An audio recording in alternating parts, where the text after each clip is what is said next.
Emmanuel Macron était donc en visite d'État en Chine cette semaine. L'invité d'honneur de la Foire internationale de Shanghai pour les importations. C'est au pavillon français que son homologue Xi Jinping a été invité à déguster du vin et du bœuf français, de nouveau autorisé en Chine depuis l'an dernier après la crise de la vache folle. Un bel exemple de la gastrodiplomatie à la française.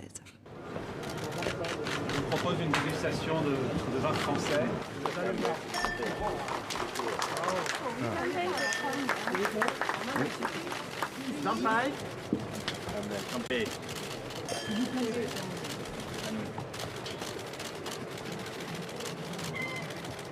J'ai senti qu'il découvrait le vin de Languedoc, qu'il ne connaissait pas et qu'il l'appréciait.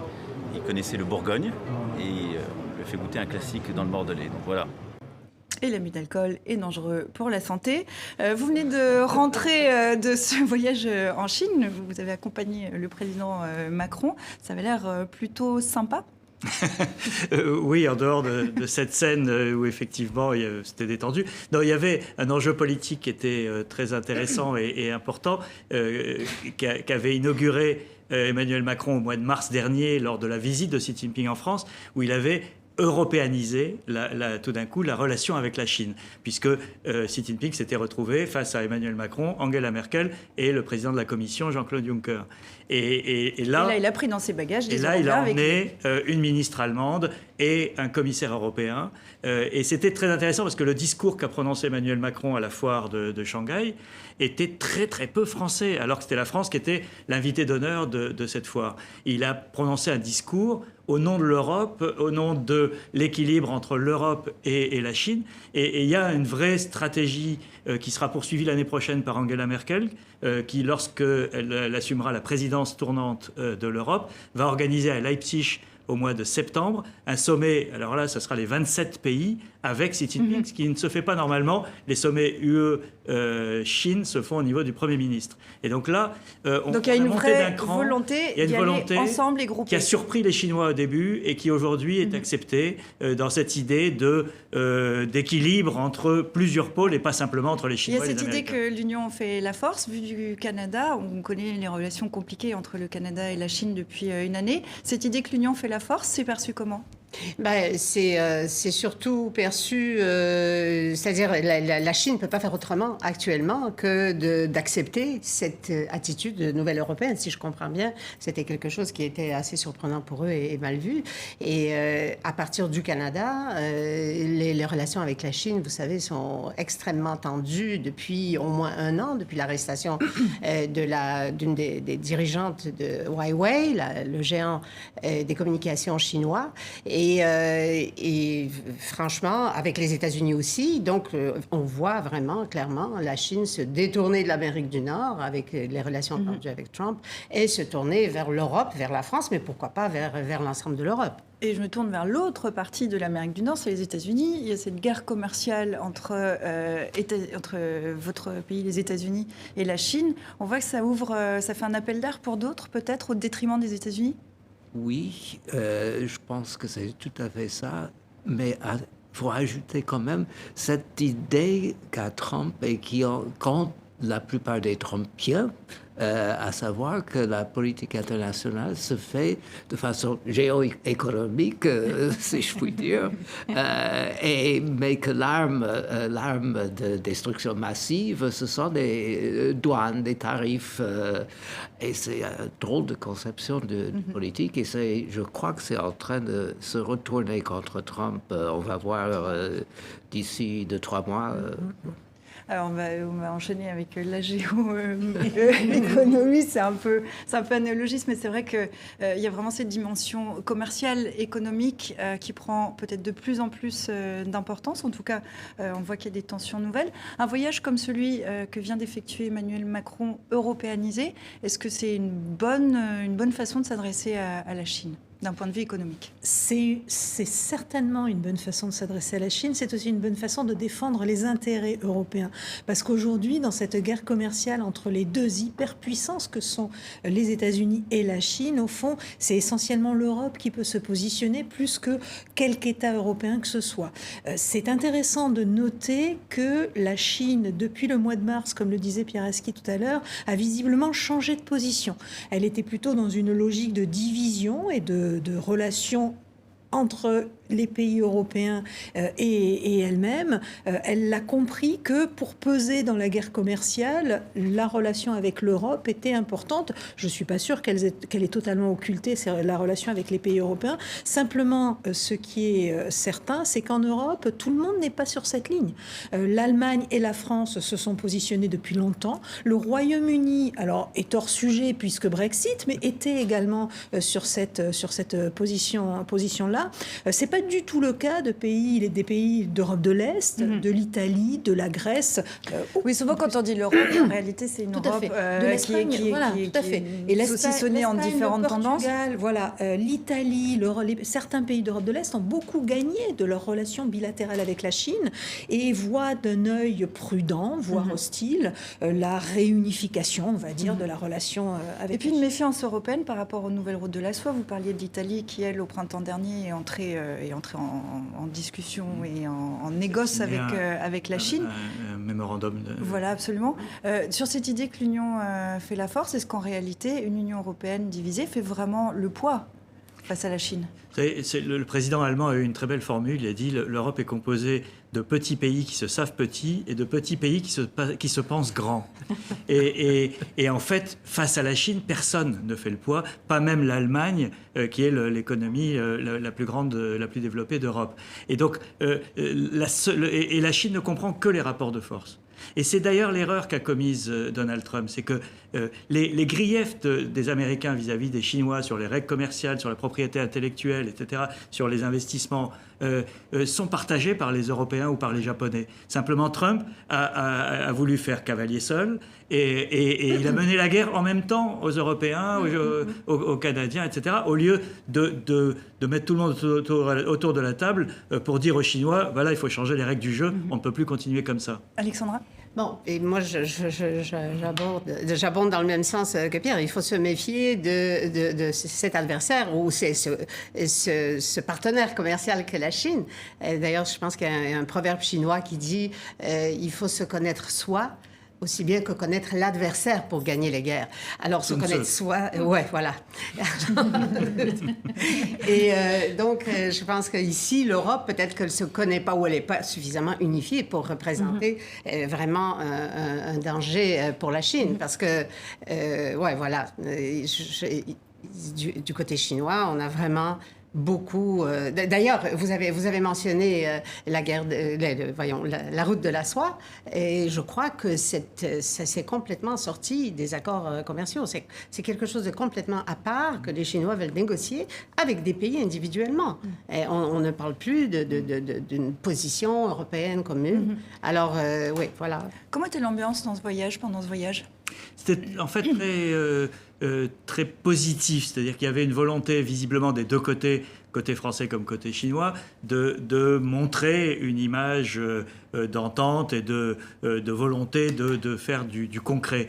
Il y a eu la partie économique, il y a eu une partie culturelle très importante, puisque Emmanuel Macron a ouvert l'antenne du Centre Pompidou à Shanghai, qui est le premier musée étranger à ouvrir ses portes en Chine. C'est pas rien, même s'il y a problème de censure et de contrôle politique qui reste omniprésent dans ce pays.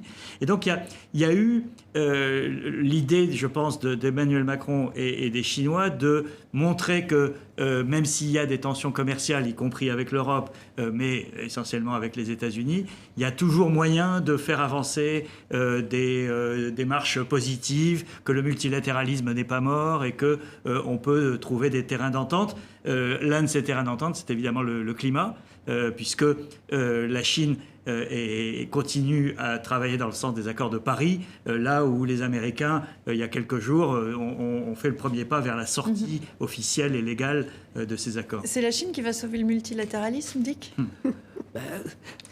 en écoutant ce qui me revient tout d'un coup, comme le premier ministre qu'a nommé Trump ministre d'État, c'était l'ancien président de Exxon, qui avait l'habitude de traiter avec le Proche-Orient, avec le pétrole, etc. Et donc, alors, il est disparu de la circulation très vite, mais qu'est-ce que c'était? C'était quand même, je crois, 14 mois, 15 mois où il présidait. Il minait le département d'État, le nombre d'effectifs, etc. Ce qui va rebondir sur la question de la destitution de Trump. On va y venir effectivement dans un instant. On a encore deux, trois choses à dire sur la Chine. Sur l'aspect commercial, des contrats pour l'équivalent d'environ 15 milliards de dollars, 3,5 milliards d'euros. Mardi, Emmanuel Macron a déclaré « Nous avons besoin d'une plus grande ouverture de la Chine et de son marché domestique ». Pour Xi Jinping, cette deuxième édition de la foire de Shanghai, c'était une façon de montrer aussi que la Chine s'ouvre à des partenaires étrangers. C'était ça le message ? Oui, clairement, et c'est pas un message nouveau. La première édition de la foire de Shanghai avait vraiment affiché cette volonté de la Chine de s'ouvrir beaucoup plus aux importateurs étrangers, voire aux investisseurs étrangers. La Chine a assoupli dans certains secteurs sa politique d'investissement étranger l'an passé. Donc je crois que le message qui a été lancé par les Européens et par les Américains il y a 2-3 ans sur les limites de la Chine dans le commerce international a été bien entendu par la Chine, bien compris suite aux attaques du président Trump, et qu'on est dans un changement de logique, toujours dans l'intérêt chinois. Il y a aussi cette volonté de monter en compétences, de changer de modèle, et les Chinois ont besoin des autres pays pour les accompagner là-dedans. Et puis, les Chinois aujourd'hui arrivent à un niveau technologique qui fait qu'ils ont aussi intérêt à protéger leur technologie et donc à rentrer dans les rangs en termes de droits de protection intellectuelle. Donc, on est vraiment à une période charnière pour la Chine aujourd'hui dans son évolution, pas seulement à cause de la guerre commerciale, et ça change beaucoup de choses, y compris dans les discours. Pierre ? En mars dernier, la Commission européenne avait sorti un document sur ses relations avec la Chine, et il y avait un mot qui avait fait bondir les Chinois. La Chine était décrite comme un rival systémique. Et Emmanuel Macron est revenu sur cette phrase dans son discours. Il a dit oui, nous sommes des rivaux, mais nous sommes en même temps dans une coopération. Et les deux choses ne sont pas incompatibles. Et ce qui était une manière de rassurer les Chinois sur le fait qu'on ne leur déclarait pas la guerre comme le faisait Donald Trump. Mais c'est intéressant sur la manière dont s'organise le monde aujourd'hui, où la Chine, effectivement, est devenue trop puissante aujourd'hui pour être soit un sous-traitant, soit un élément marginal de l'économie. Elle est au cœur aujourd'hui de tout ça. Et donc, elle est à la fois le pays dont on a besoin pour faire tourner le commerce international, mais elle est aussi, évidemment, par sa montée en gamme technologique, elle est aujourd'hui un rival. Trop puissante aussi pour parler des droits humains. Des droits de l'homme, bien sûr, c'est évident. Et on l'a bien vu. Emmanuel Macron dit que tout ça se fait en privé, qu'on peut parler de tout avec Xi Jinping en privé, etc. Mais l'époque, on peut en douter ?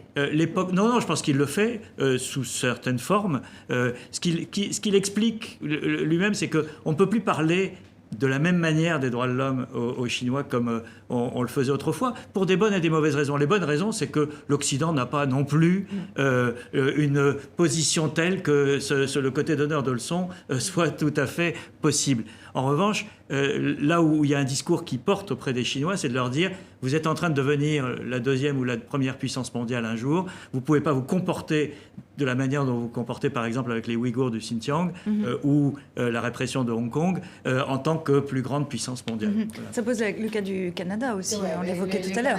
En fait, les Canadiens... 2 Canadiens qui sont emprisonnés, 2 condamnés à mort. Les Canadiens ont goûté à cette médecine d'une Chine puissante. C'est-à-dire, on est devenu des partenaires très proches. Je crois que les échanges commerciaux ont été multipliés par 4 au cours des 10 dernières années entre le Canada et la Chine. Mais on est devenu aussi beaucoup plus vulnérable quand la Chine se fâche.